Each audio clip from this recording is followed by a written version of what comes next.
Hey y'all, it is Tuesday. Talk about it Tuesday. So let's talk. My name is Tiwana, and we're going to talk about what it means to be partners in your relationship. Let's start by saying there's no set formula for what the perfect relationship is. And you can't base your relationship off of me, mom, papas, mom and dad, auntie and uncles.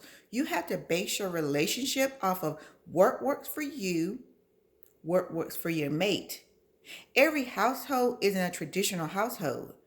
Some may be traditional where the man goes to work, he's the provider, the woman takes care of the home. You may have where the man's the provider, but him and the woman still share the housework. They still share the cooking. You may have it where the woman is the provider and the man stays home with the kids and takes care of the home.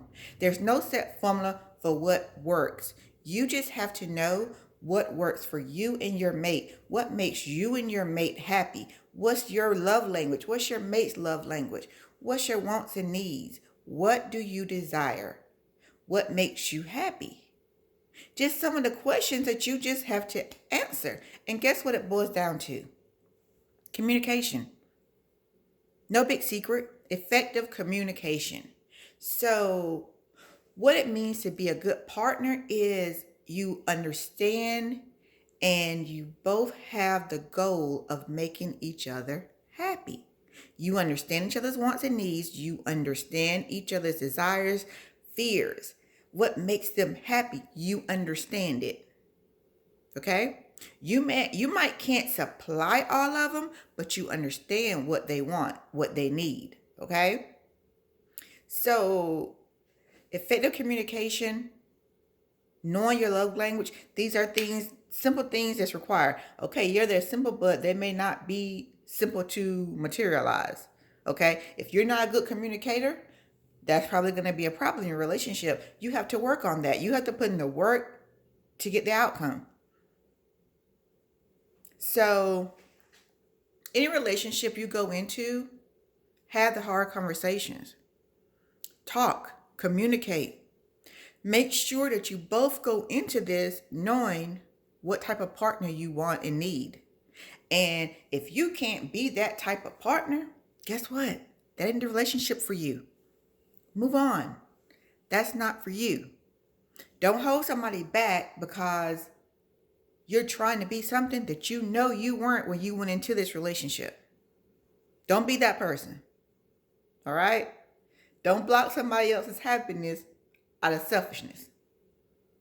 And what I mean by that is simple.